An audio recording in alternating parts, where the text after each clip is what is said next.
Today, our advancement in the faith, building upon the foundation that was laid by beloved Jesus' example 2,000 years ago, is for each and every would-be disciple of the ascended masters, for every child of God, and everyone who would walk in the light of the truth, to, for once and for all, come to terms and accept for themselves that the presence of God, as that presence is in the great I Am, the great and all-powerful, mighty I Am presence, the God of very gods, and as that presence is similarly focused in each one's own mighty I Am presence and electronic body, that they themselves are indeed the firstborn son or daughter, or son and daughter of the Most High living God. This means that you do away with all of the double entendre and sophistry, which unfortunately has been interjected by human beings, misinterpreting and distorting the meaning of the words and the intent of beloved Jesus. For he testified numerous times to the fact that for those who believed truly in God and were the pure in heart, that they were themselves sons and daughters of God. So that is the advancement. No longer the qualifier that somehow or another you are an illegitimate child of God. You are a prodigal. You are only able to approach that relationship to the presence of God through the person of Jesus. Rather, it is for you to have the understanding that you yourself are the only begotten of your own mighty I Am presence. You yourself have that office of being the firstborn.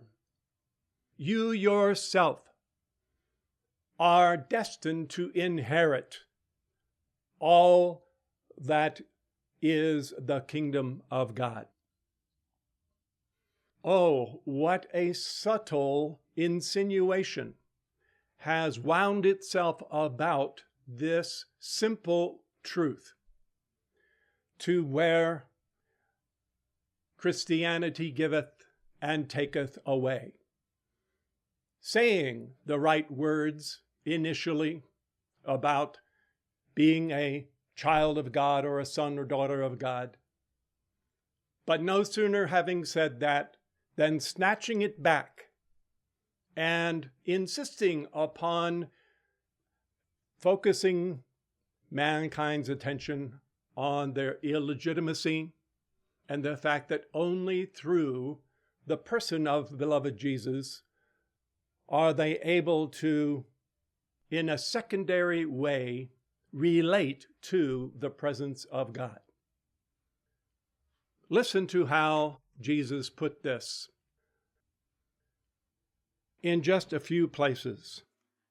There are as many as 17 or more examples of where he, speaking to others, addressed and reminded them that God was their Father. Always in those cases, that being used as a proper name and a name of the presence of God. In one place he says, don't allow yourself to be called master, for one is your master, even Christ, and you are all brethren one of the other. Here is again the example of where you would think that he was speaking in the third person about his own selfhood. If he was, as Christianity has done, making the two terms interchangeable and absolutely synonymous, the Christ and his own life stream, his own individuality as Jesus. But he says that the Christ, the universal Son of God, the cosmic Christ, the Logos, this is the Master. Call no man your father upon the earth, for one is your Father, who is in heaven. A most significant example of this is recorded in the visitation and the meeting with Mary Magdalene after Jesus was resurrected, when he cautioned her not to touch him quite yet, because I am not yet ascended to my Father. Go to my brethren and say to them, I ascend unto my Father and your Father, to my God and your God. Now, where in all of this is the relegation of the rest of humanity to a lesser status than he considered for himself? For all who would be the pure in heart. Over and over again, he referenced the presence of God as that loving, benevolent, what we have now come to realize is a perfectly balanced, allness, androgynous nature of all qualities, just as easily called the Father, Mother, God, as God the Father. As you are able to embrace this truth, it empowers you to dare to enter into the immediacy of the presence of your own God presence. For after all, you are the lost lamb for which your heavenly Father leaves the 99 and goes in search of your heart flame.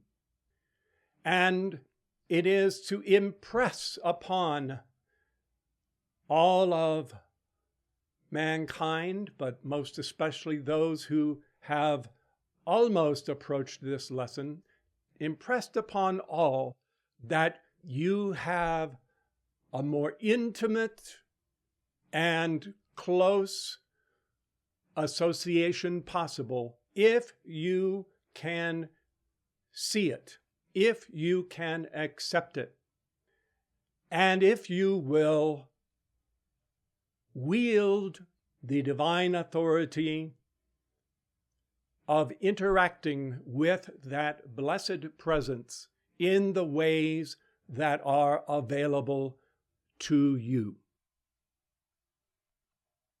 That is easier said than done, because there is so much of a veil of mortality that has for so many embodiments clouded and darkened consciousness and acted as a veil to cause a sense of duality to enter in between the heart flame and the outer consciousness and the mighty presence. Oh, for the time when, by the mercy of the law and the action of the all-consuming love of the presence, that veil is sufficiently thinned so that you may realize your own ability to relate directly to your own individual mighty I Am presence. Relating in ways, as you will see in a few short moments, without any other necessary intermediary between you and the presence, the immediacy of the presence of God.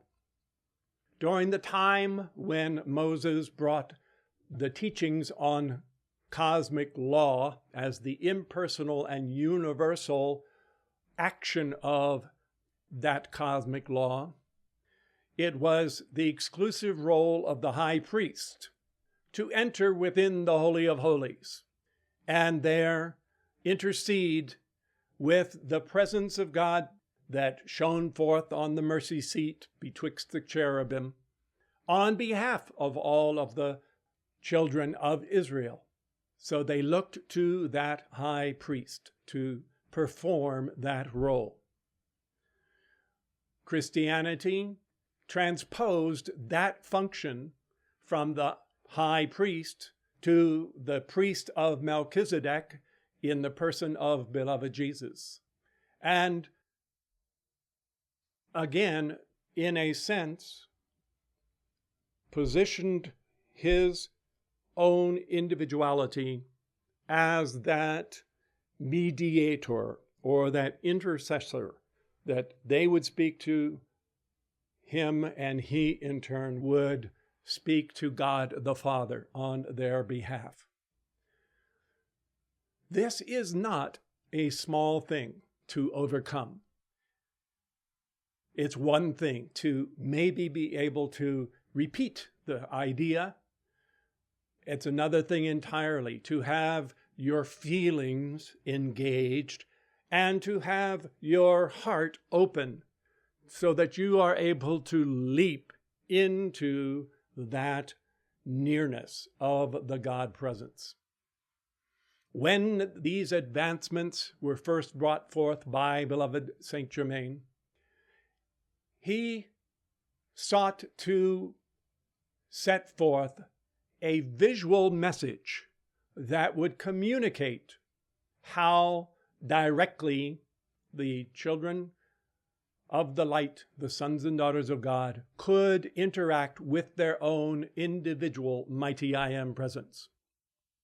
So when the first so-called chart of the presence was portrayed, you had the mighty I Am presence in the electronic body above the lower figure, which represented the outer personality and the four lower bodies, the physical body, the body of emotion and mind and memory and so forth. Knowing human nature as he did, Saint Germain, although he taught the functioning of the Christ presence or the Christ mind as that higher mind that mediated in certain roles, he also recognized that all too quickly, even students of the light might fall back into the old habit pattern of distancing themselves from the immediate Holy of Holies of their own mighty I Am presence, as if God was too pure to let them in, as if they were too far removed for God to hear or interact with them directly. And surely enough, as time went by, lo and behold, the Christ presence was depicted as standing between the mighty I Am presence and the lower figure. Not only was it shown pictorially, but it was given a name which was Christ's self, implying that there was an identity in the Christ self that was a person that was not the lower figure, nor was it the I am presence. It was a separate self from both that acted in that mediatorship role. And of course, the lower figure then felt like the access was only to that so-called Christ self, and not to the mighty I am presence. When the ascended masters brought forth the temple of the presence, they required of us a great deal of weeding of the garden of so many of the false conceptions and superstitions that had been imported from mainstream 2,000 years of Christianity, reinterjected back into the new teachings and the new wineskins of ascended master consciousness. In our portrait of the presence, you will notice that should the lower self, the outer self, direct its attention, it only sees the mighty I am presence. It does not outwardly conceive of the Christ presence because that is behind, and everyone is taught from the very beginning to consider that there is an overshadowing of that Christ presence, so that instead of a separate four lower bodies, we have a five-fold identity with the Holy Christ presence knit through the threefold flame of the heart, one with the four lower bodies.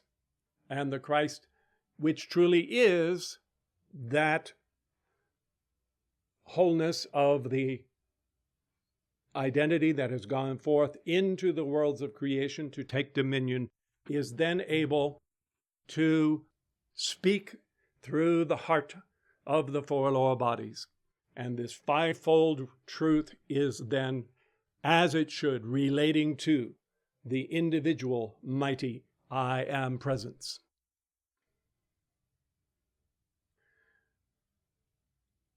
As this relationship and this access becomes a tangible reality in your life, not just a theoretical one, not just a once-in-a-lifetime mountaintop experience or something that is random when it befalls you, but when your heart leaps to realize the joy in communing directly with the mighty I am presence, then you have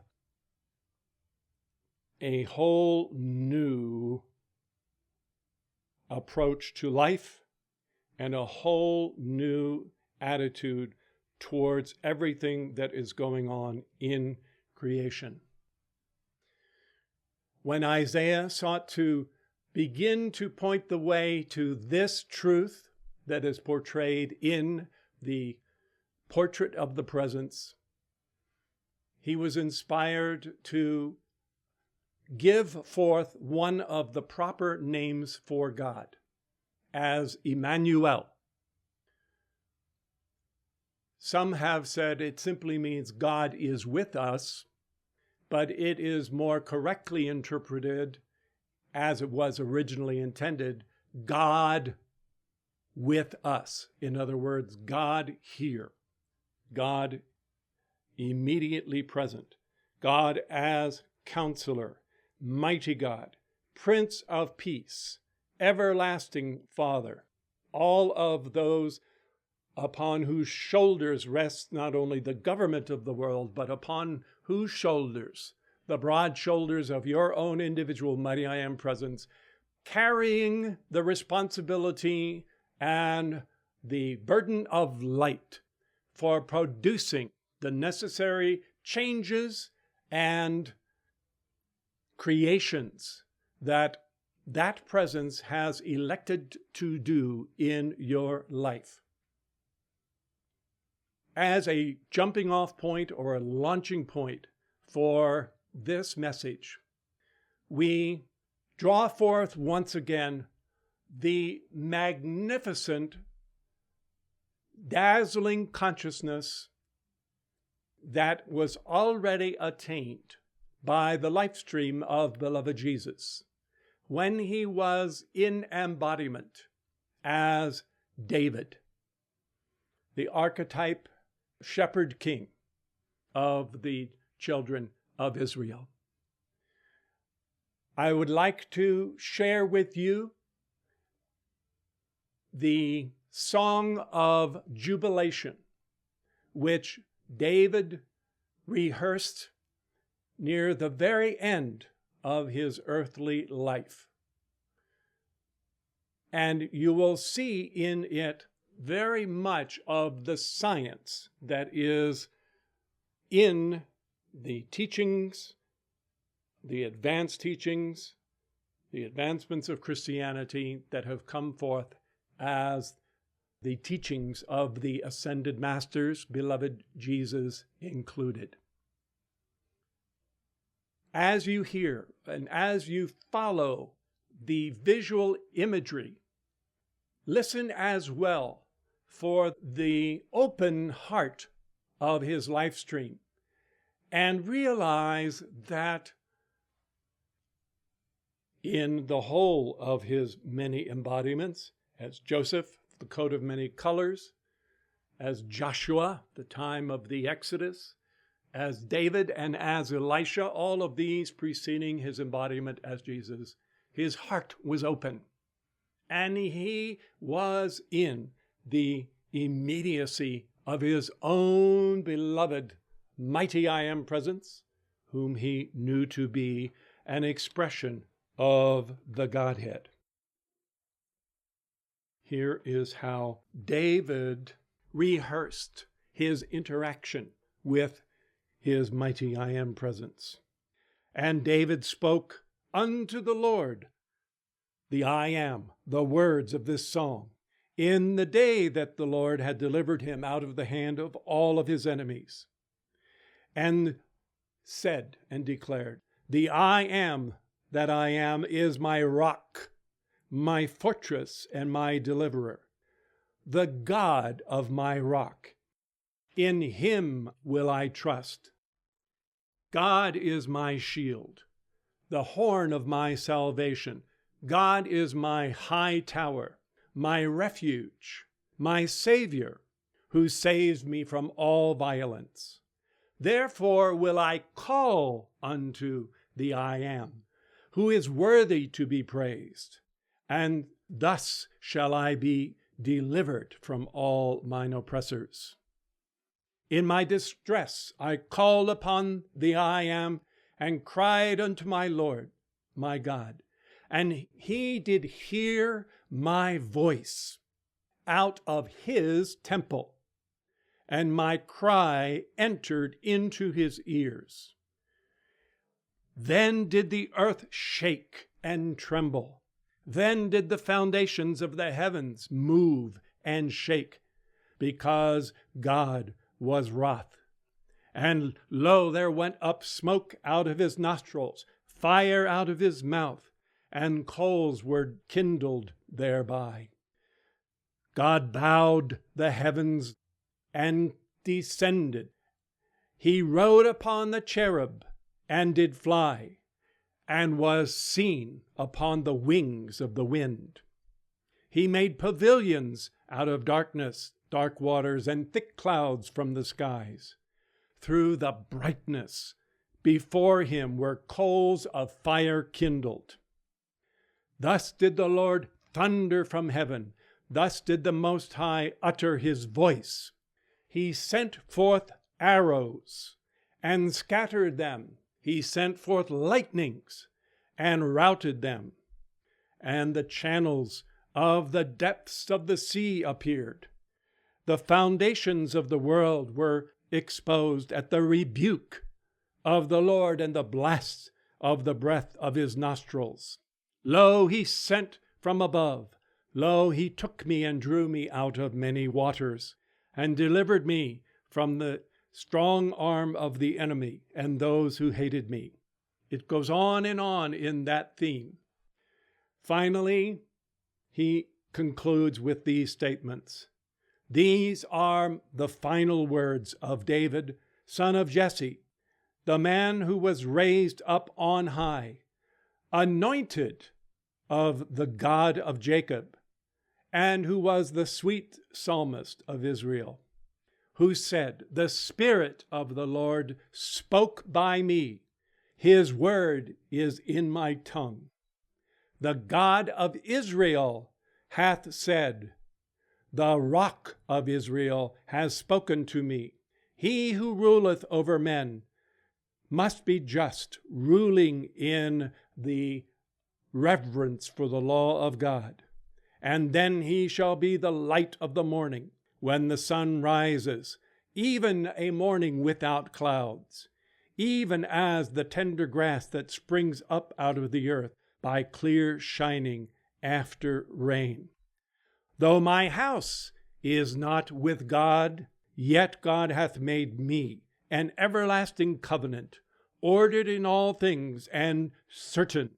For this is my salvation, and all of my desire. And thus God maketh me to grow." There is so very much visualization that is true ascended master law in this experience that happened to the life stream of Jesus, presumably about 1,000 years before he was ever born in Bethlehem. Chief amongst all of those is the theme that the embodied life stream spoke and made this cry unto God, and God heard the cry from out God's temple, and God answered. And the answers came in a variety of ways. It came as the lightning. It came as the fiery breaths that kindled the coals. It came as the arrows that flew from one place to another. It came as that presence that flew upon the wings of the cherubim going forth.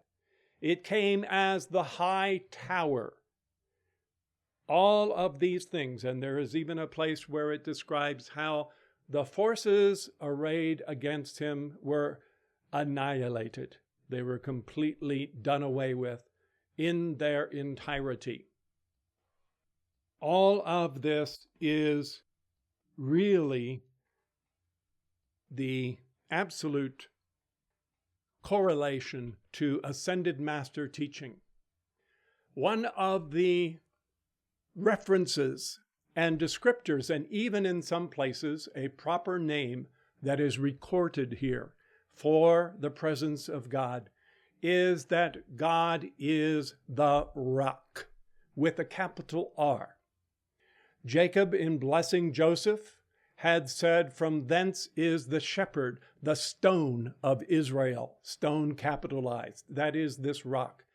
That is always a reference to the realms that are eternal, the realms before heaven and earth, the realms that are the temple of the Most High. They are referenced as a rock because of all things that could be used as a metaphor. The inert appearing rock is the best example of that which is unmoved, that which is immutable, that which is changeless, that which is firm and absolutely resolute in consciousness. And all of those are accurate descriptors of the law of the One, the law of the presence of God, which is the domicile, if you will, the realm of eternal being, is the realm of your own individual mighty I Am presence, as well as the ascended masters. Sometimes it's referred to as the ascended master octave. The main thing is that correlation with the rock. Even in his own parables, Jesus said, the wise man builds his house upon the rock. meaning you build your identity. You ground your identity upon that which is immutable and absolutely unchangeable. As you pass beyond the realms of the earth, water, fire, air, so forth, even the so-called heavenly realms that are a pure reflection of the kingdom of God in the realms of eternal being.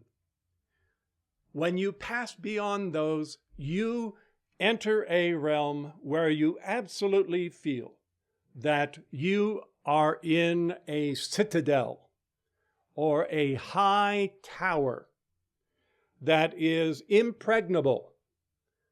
In fact, when you arrive within that realm, which is the consciousness that is native to your own mighty I Am presence, you are in a realm where heaven and earth have passed away.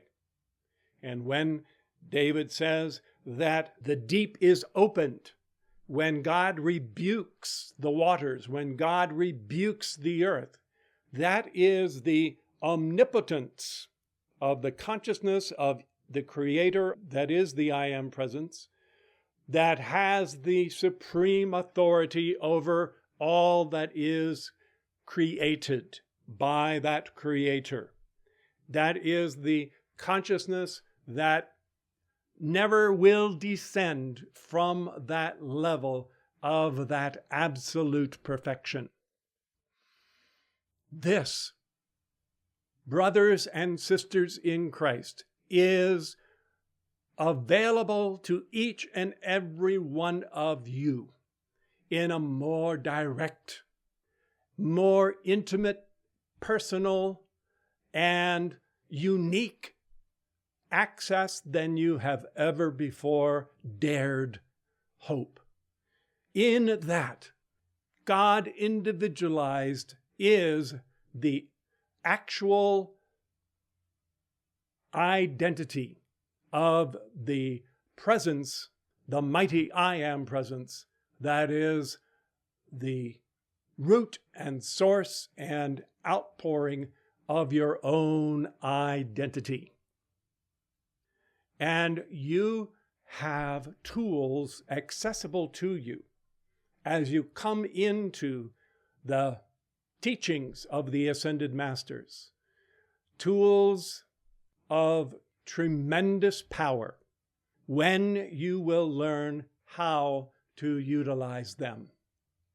We are going to share with you a few of those empowerments. However, one last vignette that will punctuate the role of your own individual beloved mighty I Am presence in relationship to you and in relationship to the whole of the world.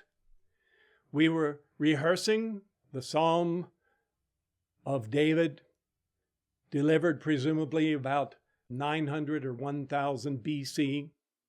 We fast forward now roughly almost 3,000 years to the mid-1800s, when one of the other Ascended Masters, the mother of Jesus, beloved Mother Mary, was interceding at a point of crisis in Europe, where the nexus of that crisis was in France, and felt as if there needed to be more calls, more prayers sent up so that she and others could help mitigate the situation that was going on in the world at that time. She appeared to Catherine Labouré. And here is the testimony of this Catherine about the second visitation of Mother Mary to her. On November the 27th, 1830, which fell on a Saturday before the first Sunday of Advent, at 5:30 in the evening, in the deep silence, after meditation, several minutes after the points of the meditations, I heard the sound as of the rustling of a silk dress. Turning in that direction, I beheld the Blessed Virgin. She was standing. She was of medium height, clothed all in white. Her dress was of a whiteness of the dawn, made in the style called lavish, with a high neck and plain sleeves. A white veil covered her head and fell to her feet. Under the veil, her hair was bound, and her face was sufficiently exposed that it could be observed quite well, and was beautiful, and it seemed impossible to take in her ravishing beauty. The Virgin's feet rested on a white globe, half a globe, that is. The hands were raised to the height of the abdomen and held in a very relaxed way, as if offering up to God a golden sphere surrounded by a little golden cross representing the world. Mary's eyes were raised to heaven and then lowered, her face again of such beauty as to be indescribable. All at once my attention was drawn to the rings on her fingers. Lo, she had 3 rings on each finger, the largest near the base of the finger, a medium size in the middle, and a smaller one at the tip of each finger. Each ring was set with gems, some more beautiful and brilliant than others. The large gems emitted great rays of light, and the smaller gems smaller rays. These rays were bursting from all sides and flooded the base of the half globe so that I could no longer even see her feet. At this moment, while I was contemplating the vision, the Blessed Virgin lowered her eyes and looked upon me. She said, "This ball that you see me holding represents the world, and each person in particular. The rays that you see are the graces that I shed upon those who ask for them." This made me realize how proper it was to pray to the Blessed Virgin, and how generous was she to those who did offer up their prayers to her, and what glorious graces she gave to those who asked for those graces. What wasn't said in the narration is that although there were 3 gemstones on each of the fingers, with 3 rings and gemstones in each, some of the stones were not shining and dazzling as were the others. And Mother Mary explained, the gems from which the rays are not falling are graces for which mankind have neglected to ask. At this moment, I was so overjoyed, I was no longer aware of where I was. And then goes on the descriptions that were incorporated into the miraculous medal.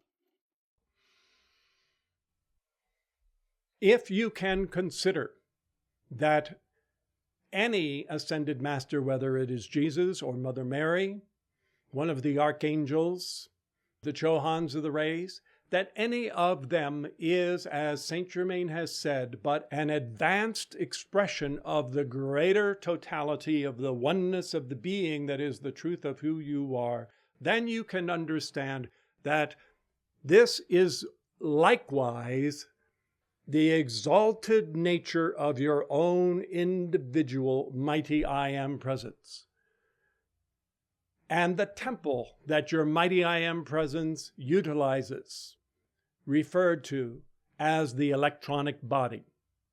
The telling statement that was made here is the statement about the gemstones that were not luminous, not self-luminous, and the fact that this was due to the neglect or the forgetfulness or the ignorance of mankind who were not sending forth to her, to God, the call for those rays.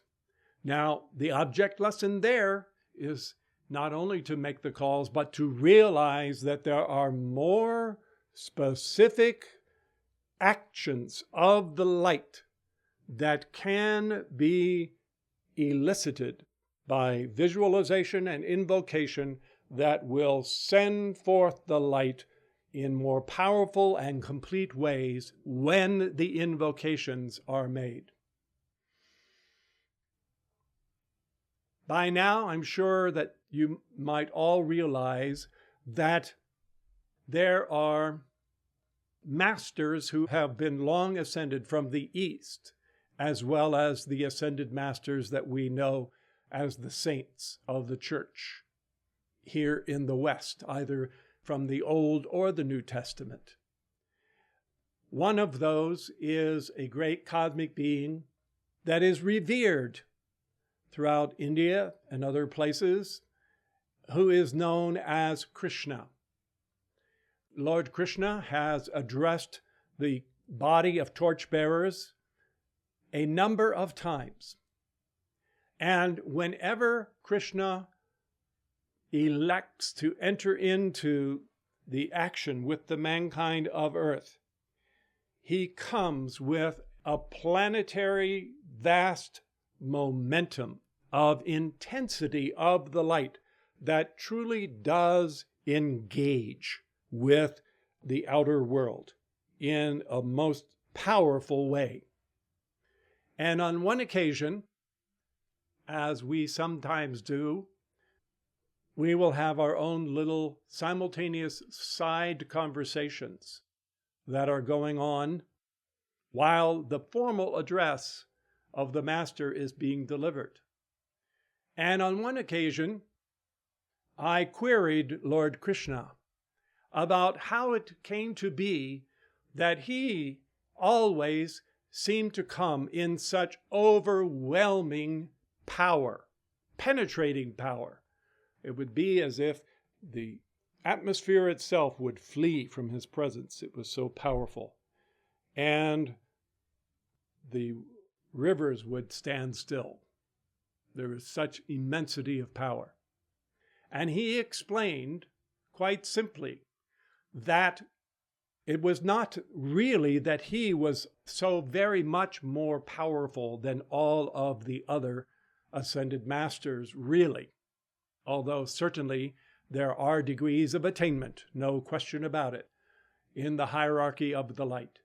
But the most important of all the reasons was that there have been for thousands of years millions of devotees who have sent forth a constant incense of their prayers and invocations as best they knew how to Lord Krishna.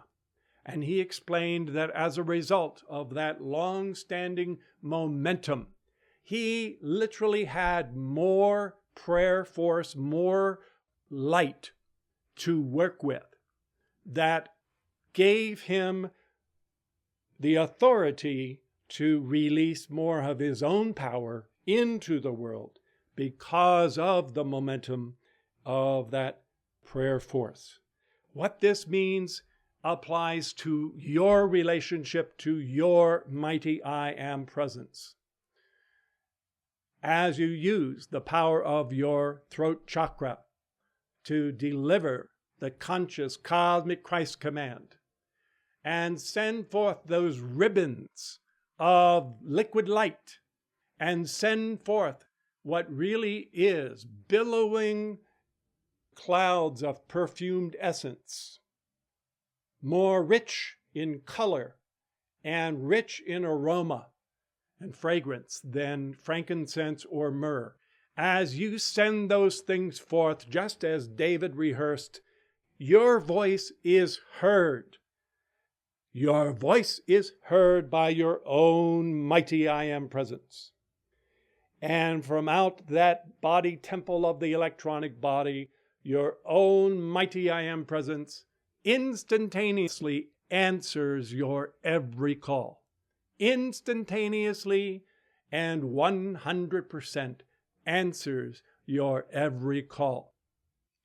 As your faith mounts up, and as you actually are educated into the role that you are expected to play, you being your heart flame, the role of your heart flame in marshaling the forces of your four lower bodies and causing those vehicles to re-radiate the love, wisdom, and power of your threefold flame, reverberating through those bodies, thoughts of perfection, feelings of harmony and zeal, God desire, right will within the physical form, perfect attentiveness to the presence of God, and the exclusion of all lesser patterns. As that goes forth, you are forging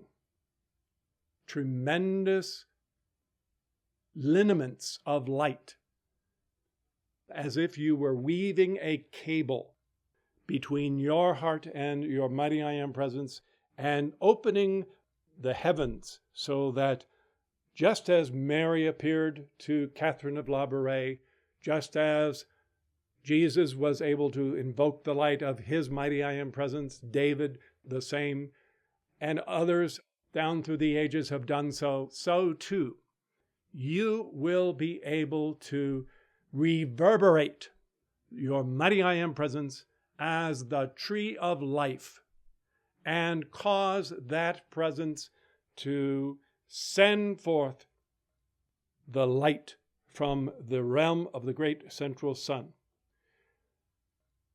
This is a whole different type of action. It means that already it is time for you to realize that you are not of the earthy. It is time for you to realize that the election is there for you to step out of the stream of time and space, to step out of the stream of karma of the human race and the karmic patterns of the outer world, and enter into the realm of your own God presence, enter into the realm of the great central sun. Students here at the temple, especially those who have been a part of Acropolis Sophia, have been drilled and trained to appreciate that although it seems as if the doorway to the kingdom of God is within, and that would logically imply that somehow or another, by turning and going within, one would be entering a tinier place or space, that really that is only passing through the eye of the needle, the nexus point of what consciousness has come forth from that eye. But once you pass through that nexus point and emerge in the realm of your mighty I Am presence, of the electronic body of your mighty I Am presence, you are entering into a realm where the laws of physics and of time and space do not apply. And the opportunity is there for Ascended Master students to live and move and have their being within those realms even now. You are being taught that behind the appearance world, so-called within the appearance world, behind the screen of the appearance world, there is this uncreated realm of the rock, the absolute immutable realm of the great central sun, or the realm of eternal being. This is where the presence of God as the One reigns supreme. And The good news of the 21st century advancements are that that is the divine plan for you. The key to your entering that realm and staying there is in the knowledge of the nature of your mighty I Am presence, the whereabouts of that mighty I Am presence, your ability and being encouraged by the ascended masters to be able to interact directly with your own mighty I Am presence, to have the faith that every murmuring of your heart, every unspoken prayer, every cry from your throat that is harmoniously given as a conscious cosmic Christ command reverberates in the throne room of your own beloved mighty I Am presence. And the law of that presence is that when that call reaches it, that presence must and does give the full release of its own inherent light to fulfill that call, whatever it might be. What is the nature of that? You have to have the sense that in this realm, the presence of God is one. And you are re-entering that realm, and you are electing to put on the laws of the being of the presence in that realm. It starts with that primal sense of oneness. The mighty presence is never separated from itself. The mighty I Am presence, the God of very gods, admits no two-ness or duality. With all of the multiplicity and individuality that is there and all of the glorious infinite varieties of creation, for all of that multifaceted beauty of those realms, there is no duality there. And no matter what happens at the level of your mighty I Am presence, that presence will never suffer itself to be divided or in any way fractured. It will absolutely hold to that tethering of that oneness. And if you wish to come under the canopy or the arbor of the tree of life of that mighty I Am presence, it is for you to learn the laws of that presence, the laws of its eternal being. It is for you to embrace those laws joyfully and willingly. It is for you to bind your own four lower bodies, enforced by the threefold flame, to enforce that law of the one upon your own outer vehicles. And when that takes place, then you are able to actually bow graciously before your mighty I Am presence and have that presence ray forth all of its graces, all of its blessings, all of its powers, and do what it does best, which is shine perfection everywhere. You might recall Habakkuk revealed the principle, speaking in the name of God, "Mine eyes are too pure to behold iniquity." And that is truly, absolutely the case in that realm of eternal being. The God of very gods is not the author of imperfection, nor does that presence ever acknowledge imperfection. That presence never looks on something the way you would and say, "Oh dear me, how terrible." It is not possible at that level for that to take place. In fact, if the attention of any ascended master or even of your own mighty I Am presence, if your presence ever focuses the unmitigated fierceness and intensity of its attention directly onto any condition, it will strip away whatever are the overlays of imperfection and release the white fire core of purity that had been burdened with imperfection. And that will result in a degree of what, from the human standpoint, appears to be total destructivity or annihilation. In some cases, that is actually what is called for, because there is no redeeming value in that imperfection. Now, mind you, we're not talking about killing poor creatures of the animal kingdom. We're not talking about killing people or annihilating people. We're talking about annihilating absolutely the overlays of imperfection. And there are times when those build up over long periods of time, and the sum total of the misqualifications of large groups of mankind, and they become very dynamic in a destructive way.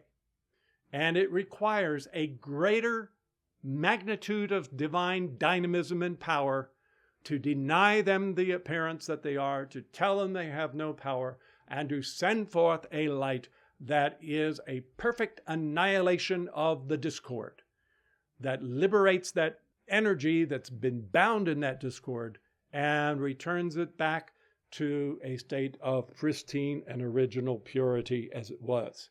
So some of these principles, God will never be divided from himself. God, at that level, does not cognize anything that would be opposed to the presence of God.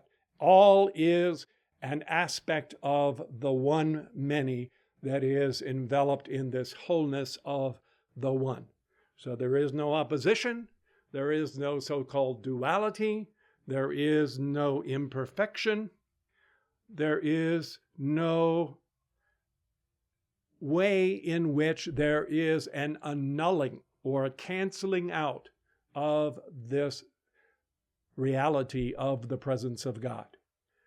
It is most imperative that everyone learn this about their own mighty I Am presence, because that part of the presence will never stoop to even any slight recognition of anything less than absolute perfection. Because that is the case, that doesn't mean that you are to consider that you are unknown by the presence if you are in a state of less than perfection. Because this mighty I Am presence has put down itself into a vehicle that is tempered. The fierceness and the intensity of the electronic body is tempered at the level of the Holy Christ presence, so that Christ presence is able to exercise Christ discrimination, see what's in your outer world, compare it against the perfection of the presence, and if it disagrees with that perfection, it does not allow it to enter or disturb the world of the Christ presence. It doesn't pass it on to the mighty I Am presence, but it does call forth, in answer to your calls, it does call forth the coordinates and, like an artillery spotter, call in the 10-inch guns of the light rays of the mighty I Am presence to right where they need to go. And so directly from the mighty I Am presence, under the direction, the directing intelligence of the Christ presence, in answer to your calls, that light goes forth right where it needs to be. And fortunately for you and for those whom you call, the consciousness of the light that goes forth from the I Am presence has the same consciousness as the I Am presence. So even as your mighty I Am presence knows no duality, so too the light rays of the mighty I Am presence, just like those rays from Mother Mary's rings, they know no opposition. They know no duality. And once those light rays have been sent forth by the presence, they will continue to flow. They do continue to flow as long as they need to flow to answer the call. However long that may be. It could be 1,000 years. They will flow that long.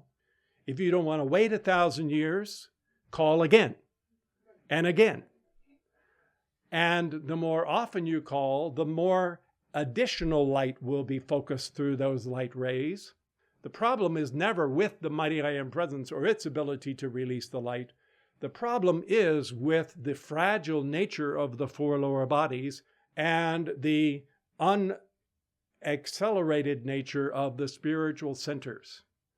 There is a tempering of that fierceness by your Christ presence and by the ascended masters until the flames of transmutation have done their work and you are girded up with the strength of the Caduceus light, and you are able to be the grail that steps down that light and facilitates the transfer of that light without it snapping you in two like a dry twig, which it would do if it came forth with all of its unmitigated power before you're ready for it. So you keep making the calls because more momentum is being built up. And that light will absolutely produce its answer to that call. Furthermore, the only other way that that light would cease, it's withdrawn when the job is done, withdrawn by the I Am presence because there is no waste. But in addition to that, if you foolishly misqualify your own aura, which is a part of the linkage of that light going forth, or if you foolishly, through discord, repeal your command that you have issued, the uncanny operation of free will and the law of octaves is going to mean that that light will be withdrawn because it will not abide where it is not welcomed and where it is not in accordance with the law of the being of the individual. A few of the other things that this mighty I Am presence is able to do for you. We said a few minutes ago that the option is there for you to enter into this realm where your mighty I Am presence lives. You do this by, as it were, you ever heard the phrase, wrapping yourself in the flag? In this case, what you do is you wrap yourself in adoration, in absolute love for God. And in that love for your mighty I Am presence, you are levitated into the heart of your God presence, into the Holy of Holies of where that presence is. For there are no barriers to the approach of true love and pouring forth that givingness of your heart to the heart of your own mighty I Am presence. When you have opened up that pathway to your presence, it affords the opportunity for your presence to produce a number of blessings for your life that hopefully thereafter you will live and move and have your being in ever thereafter. You see a number of these depicted in the portrait of the mighty I Am presence. You might recall David calling God his high tower. There is this radiation poured forth by your electronic body that issues forth in two ways. It comes forth, and you may think of it as coming forth entirely from this white fire core of the electronic body, the form and the garments worn by the presence. Coming down from that is this sluicing of ascended master charged light and frequency, self-luminous light substance that is imbued by your mighty I Am presence with its own nature. And God willing, it will never be misqualified by anything less than itself. You can see that coming down as a pillar of fire, white light, the so-called tube of light, as far as your fingertips will reach. It is flowing from your presence and it is going through your world, and you will ordinarily understand that that light is passing on all the way to the center of the sun of even pressure in the very center of this earth, and then finding its way back home to the heart of your presence. So you move within that space that is the space that is packed in with the white light Christ righteousness of this mighty presence that is truly the Christ of your selfhood. It is this accessible God self that is accessible to you, that is pouring forth its radiance. That is certainly an action. In addition to that action, that same action is intended to be performed as the statement was made, what God would do for you, God must do through you. So you, in addition to that direct action from the electronic body, you have the pathway of the life blood of your mighty I Am presence pumped from the heart of your electronic body along the pathway that is known as the silver cord. In the Old Testament, we call it the crystal cord. And it is liquid light. Liquid God consciousness of your own mighty I Am presence, very own body and blood. It has the consciousness of your I Am presence within it. It is like a permanent umbilical cord tethering you to your electronic body. It tethers the Buddhic body of the Christ presence and tethers through the spark of the threefold flame all of the four lower bodies in turn. That light beats the heart. It causes the lungs to breathe. It causes the synapses of the brain to fire. It causes the nerves of your body to obey your will and flex the muscles. This and many, many other things are all performed via this multifaceted liquid light. One of the actions that can and should be taking place is that, as you know of your mighty I Am presence and put your attention regularly on that blessed presence, that presence becomes for you a veritable star. It becomes its own self-luminous, self-energized source of light. For the consciousness of your presence knows itself to be light. And that consciousness will flow down. And from within out, it will pass along the network of the nervous system, better known as the Buddhic web of life that integrates all of the four lower bodies and forms the design and structure, the underpinnings of all of those bodies. And as that light flows to the center of every cell, from within out, it causes those cells to unfold the light within them and to have that liquid light wash through the cells, aerate the cells, oxygenate the cells with the pure prana of the breath of the heart flame of the mighty I Am presence. So that light is intended to grow brighter and brighter and brighter. And as it does so, that joins with the tube of light coming down from the electronic body and creates another action of the tube of light going forth.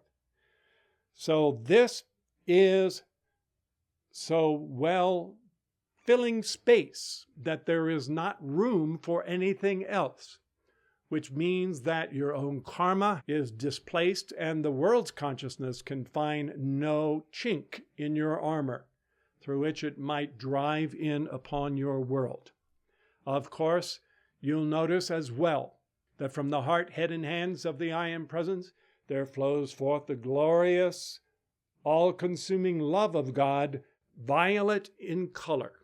This is an electric violet that borders on blue in some instances, or it can be tinged with the pink flame as a mercy flame. but it is that iridescent violet like you might see in neon lights. It comes down as light rays from the mighty I Am presence. It goes beneath your feet, and there, meeting other currents, it springs up as more or less flames that you might observe in a candle. It bursts beneath your feet as these candle flames. And as these flames rush home to the parent presence, in the process of passing up through your physical, your etheric, your emotional, your mental, your memory bodies, along the way, they do a little do-si-do with energy of discord. These happy, dancing, singing violet flames that are still, remember, part of the presence of your heart flame, of your mighty I Am presence. They say to those like the grumpy or sleepy or dopey, all of those dwarfish discords of the human consciousness, they come along like the glorious Snow White and they say, be happy, be joyous, be free, dance a little dance with me.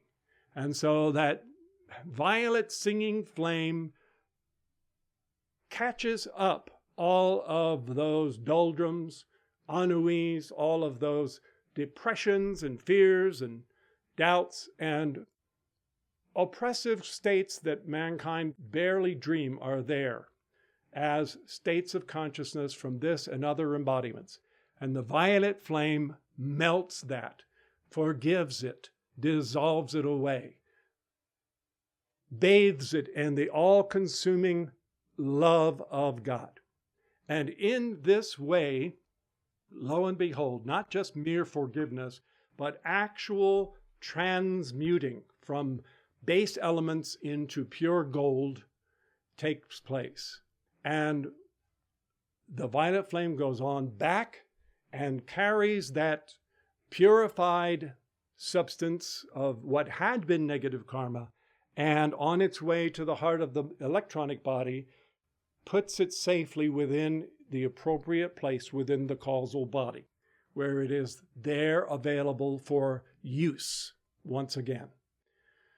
In addition, there is the action of the electronic circle, which we won't really have time to go in today, other than to say that from the heart of the mighty I Am presence, out through the heart of the threefold flame in each of the bodies, there is radiated forth this triple ring that says, thou shalt not pass, to all imperfection, one's own or any other part of life.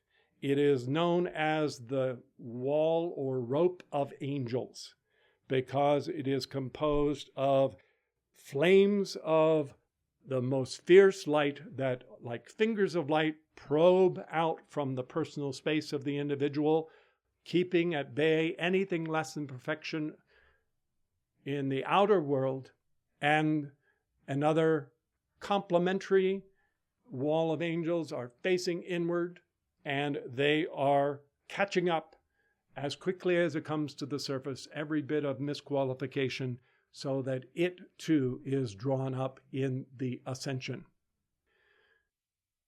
There are many other elements that are there in the presence of the electronic body.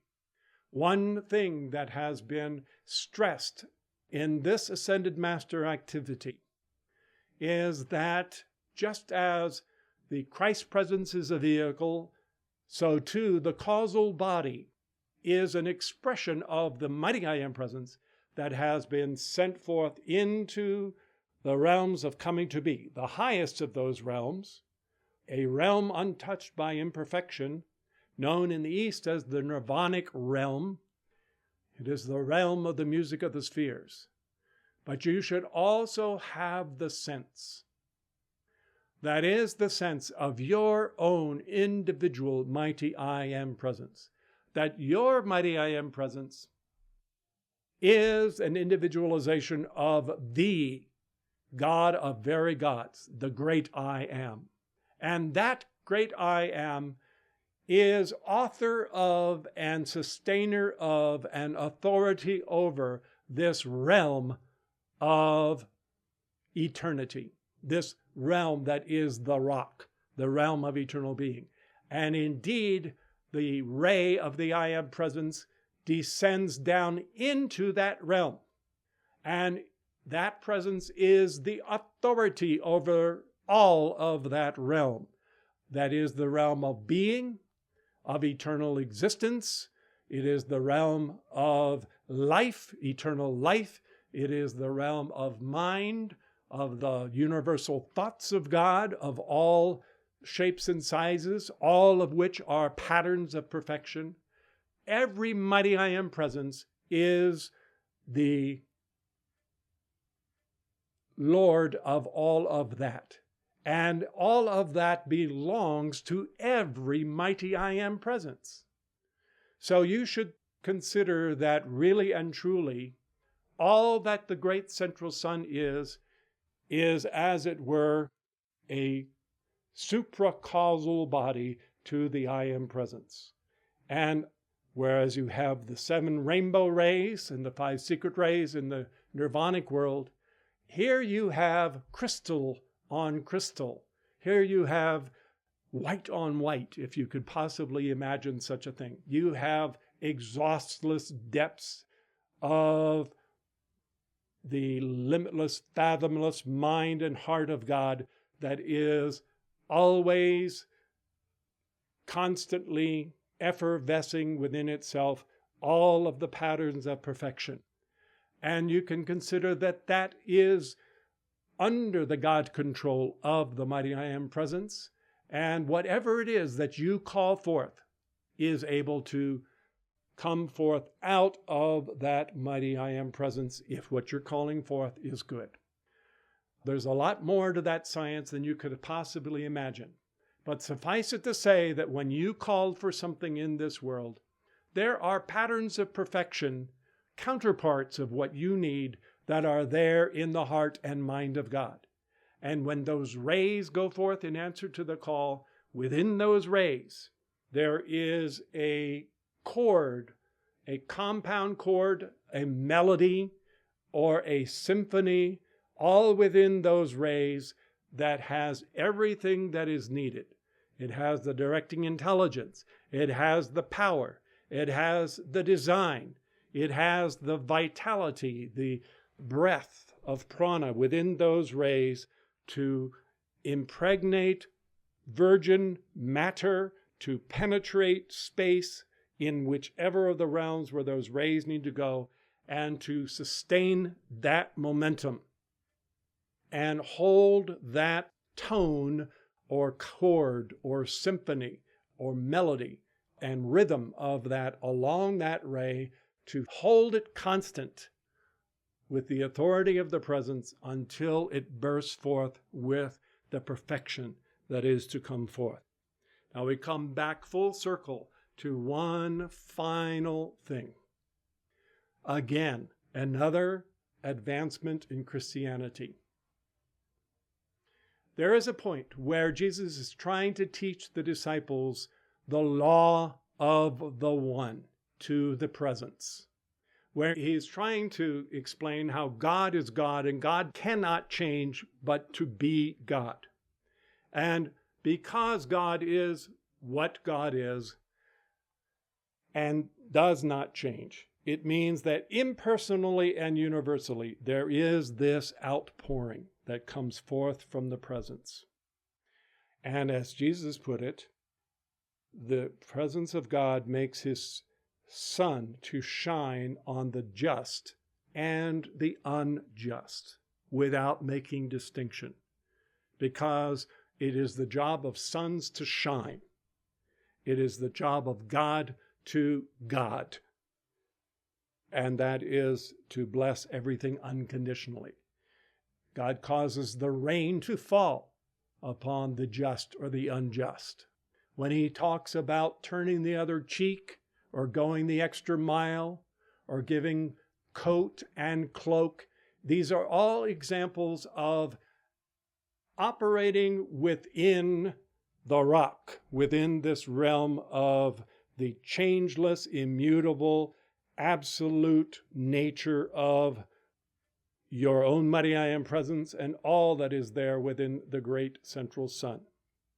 One of these attributes that God will never forsake is God will never consent to be less than whole. There is an allness and a wholeness.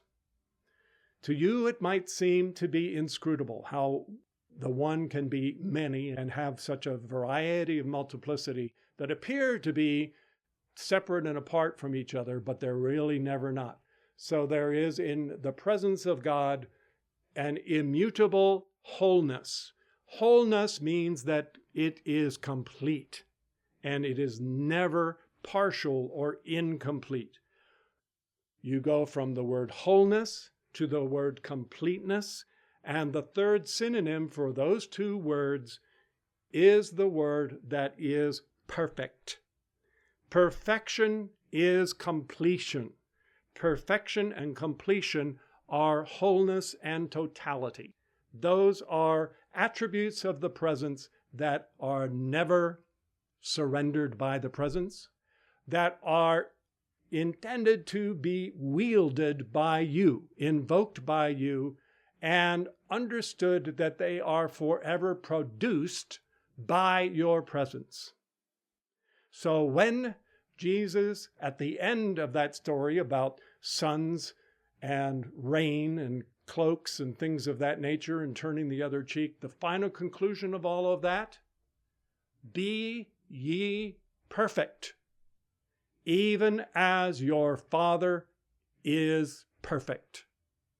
And that is to be interpreted literally and absolutely within the capability of your mighty I Am presence to produce for you.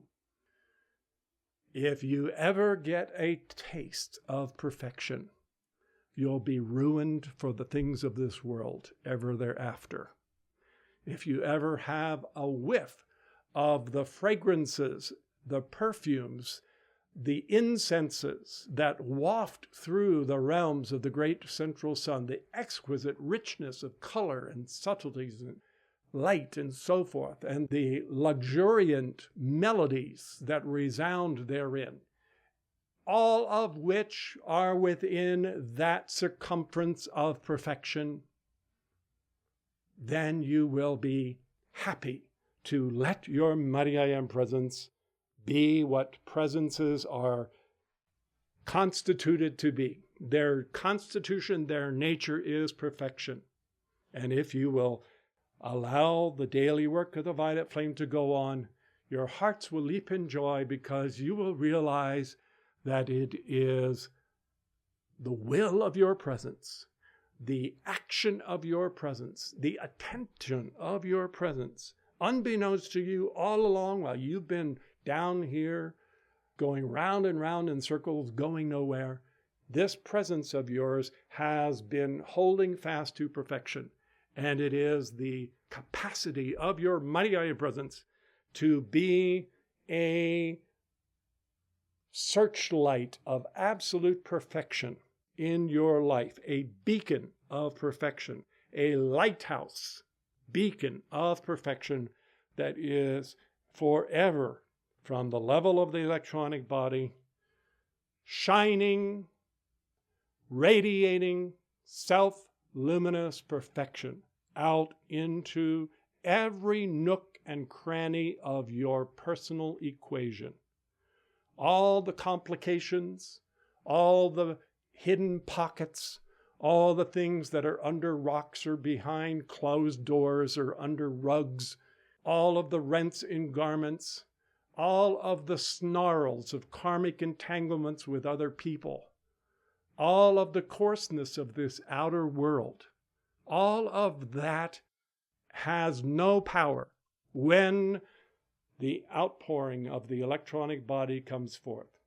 And you may stand in the latter rain of that electronic body and let that presence produce it.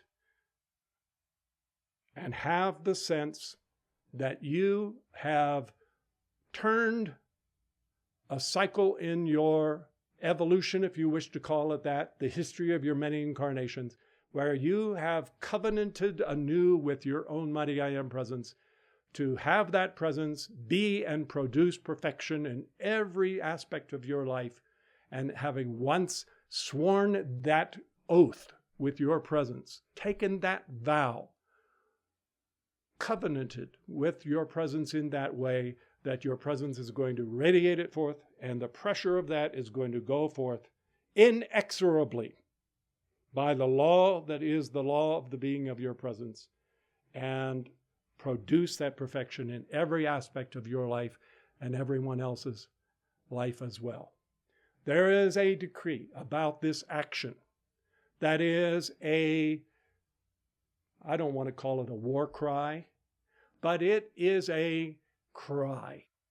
It is an absolute unfurling of a banner that we together are able to say with all of the angels, all of the ascended masters, and it goes like this: the light of God never fails. The light of God never fails. The light of God never fails. And the mighty I Am presence is that light. Would you like to stand and say that? And let your voice be heard throughout all of the precincts of the great central sun. The light of God never fails. The light of God never fails. The light of God never fails. And the mighty I Am presence is that light. The light of God never fails. The light of God never fails. The light of God never fails. And the mighty I Am presence is that light. The light of God never fails. The light of God never fails. The light of God never fails. And the mighty I Am presence is that light.